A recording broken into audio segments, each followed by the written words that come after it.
एक दलित बेटी, एक दलित बहन, एक दलित माँ, एक दलित समाज की महिलाओं के प्रति जो इनकी सोच है, जो घृणित मानसिकता, वो उजागर करते हुए उसने लिखा कि साड़ी साया खोल करके वो मुझे सड़कों पे नंगा घुमाएगा।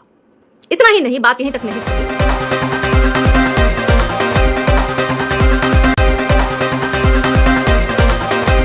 नमस्कार, मैं सारिका पासवान। सबसे पहले तो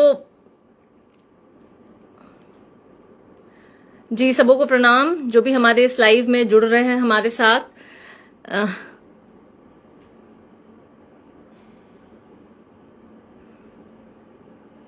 देखिए, आज एक सोशल मीडिया पे एक आशुतोष कुमार के व्यक्ति के द्वारा एक अभद्र टिप्पणी मेरे ऊपर, मेरे नाम के साथ सारिका कुमारी पासवान, मेरे नाम के साथ, और बड़ी ही आपत्तिजनक और अपमानजनक शब्दों का इस्तेमाल करते हुए एक दलित बेटी, एक दलित बहन, एक दलित माँ, एक दलित समाज की महिलाओं के प्रति जो इनकी सोच है, जो घृणित मानसिकता, वो उजागर करते हुए उसने लिखा कि साड़ी साया खोल करके वो मुझे सड़कों पे नंगा घुमाएगा।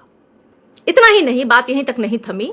उसके बाद मुझे अनगिनत हजारों कॉल मुझे आए, लाइफ थ्रेटनिंग देते हुए, मुझे गाली देते हुए और मेरा अपमान करते हुए, और मुझे बार बार कहा जा रहा था कि आप माफी मांगिए, अन्यथा आपके साथ ये करेंगे, वो करेंगे।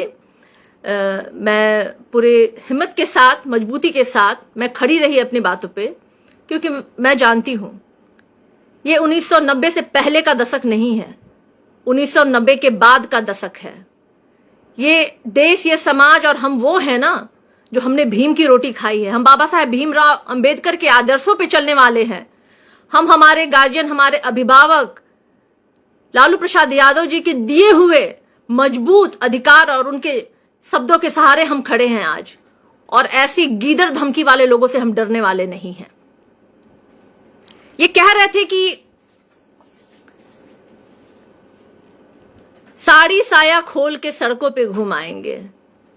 ये तो हुआ है पहले भी दलित महिलाओं को साड़ी साया खोल करके ऐसी घृणित सोच और ऐसी घृणित मानसिकता वाले लोगों ने ये काम किया। कोई पहली बार नहीं हुई है ये, इस तरह की बात जो हुई है पहले भी हुई है। लेकिन ये दिखा रहा है, ये कोई व्यक्तिगत टिप्पणी नहीं है, ये जातिवादी, धर्म, स्त्री विरोधी मानसिकता को, जो कि सदियों से चली आ रही है दलितों और महिलाओं के प्रति, ये वो दर्शा रहा है। ये दिखा रहे हैं कि कैसे इनके अंदर घृणा भरी हुई है हमारे प्रति। इस घृणा में ना सिर्फ एक जाति बोल रही है, बल्कि वो इतिहास भी है जो औरतों को सिर्फ एक शरीर मानता रहा है, और उन्हें जब मौका मिलता है ऐसे ही ये लोगों का अपमान, हम महिलाओं का अपमान, हम दलितों का अपमान ये करते आए हैं। लेकिन आशुतोष जी, आप ये सोच रहे थे अगर कि आपके फोन कॉल से, आपकी गीदड़ धमकियों से सारिका पासवान अगर डर जाएगी, तो आप भूल रहे हैं। मैंने कहा ना, 1990 का जमाना लद गया। जिस हम देश में रहते हैं, जिस समाज में रहते हैं, ये शिक्षित समाज है, ये अपने अधिकारों को जानता है, अपनी स्वतंत्रता को जानता है, हम अपनी मर्यादा को भी जानते हैं, और आपके जैसे लोगों को हम जवाब भी देना जानते हैं। आपकी भाषा में ही अगर हम देना शुरू कर दें तो समझिए आप कहां जगह पाइएगा। आपने बहुजन की बेटियों का अपमान किया है, आपने दलित बेटी का अपमान किया है, और आप कहते हैं, अभी थोड़ी देर पहले ही इन्होंने पुनः एक पोस्ट किया है जिसमें ये लिख रहे हैं कि किसी के द्वारा ये पोस्ट किया गया है। मजाक बना लिया है आपने, और आप सोचते हैं कि आपकी इन बातों पे मैं यकीन करूंगी और मैं आपको माफी दे दूंगी, आपके कहे गए शब्दों को मैं भूल जाऊंगी जो आपने लिखा है, जो सोशल मीडिया पे फ्लॉट कर रहा है। आप सोचते हैं कि आपको इतनी आसानी से माफी मिल जाएगी, तो ऐसा तो नहीं होगा। आपकी भाषा ये दर्शा रही है आपकी मानसिकता, आपकी सोच, जो सदियों से, जो हम दलितों ने, हम महिलाओं ने झेला है।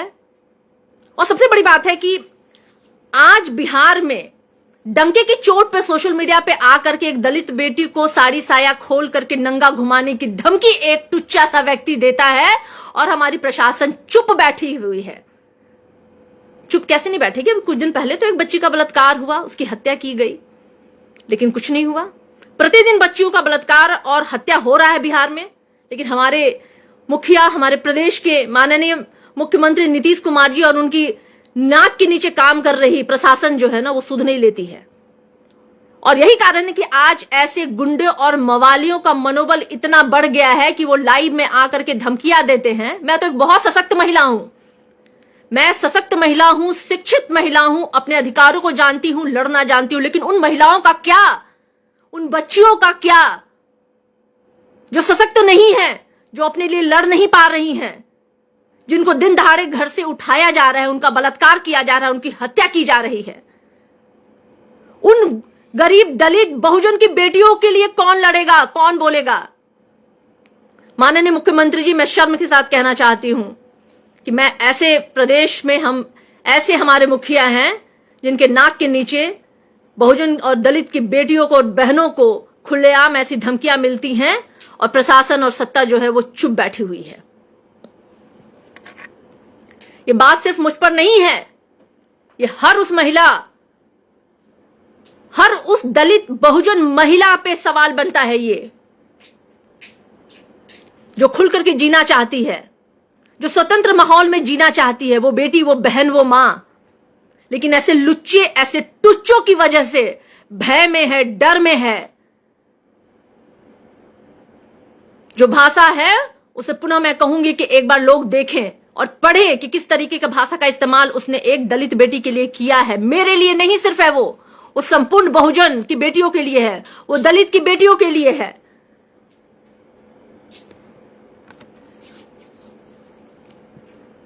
जो लोग कहते हैं कि साड़ी साया खोल करके नंगा घुमाएंगे, उन्हें सुन लेना चाहिए।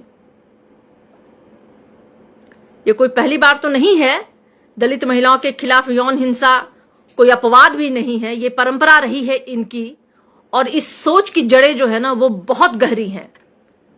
दलित, अगर कोई भी दलित औरत अगर अपनी जुबान खोलेगी तो उसे उसके शरीर को तोड़ देना है। उसे यही कारण है कि आज भी देश में हर दिन एक दलित 10-15 दलित बच्चियों के साथ बलात्कार हो रहा है, उनका तिरस्कार हो रहा है, उन्हें डराया जा रहा है, धमकाया जा रहा है। लेकिन मैं कतई इस पे चुप नहीं होना है। आशुतोष,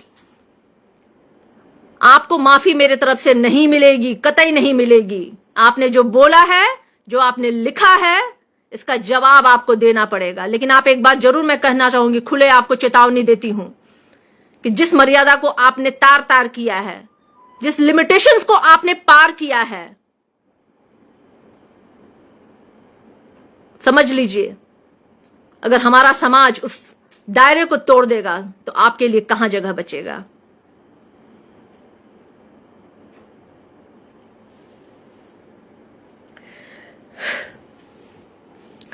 साथ ही साथ मैं अपने तमाम भाइयों का, जिन्होंने मुझे इतना समर्थन दिया, वो हर समाज के लोग थे। मैं ये नहीं कहूंगी कि सिर्फ एक समाज के लोग थे, बल्कि हर समाज के लोगों ने मेरे साथ खड़े रहे। वो इस पल में उन्होंने मेरी हौसला अफजाई की, मुझे समर्थन दिया, मुझे हिम्मत दी।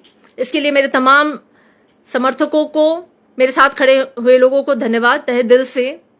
बाकी की कार्रवाई कल होगी निश्चित रूप से, क्योंकि मैं इसे माफ नहीं कर सकती हूं। ये सवाल सिर्फ अगर मेरा होता तो शायद मैं माफ भी कर दी होती, लेकिन ये सवाल बहुजन की हर एक बेटी, दलित की हर एक बेटी के साथ जुड़ा हुआ है।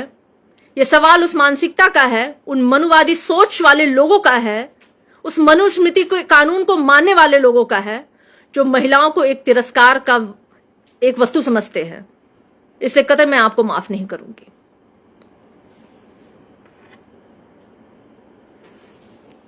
धन्यवाद।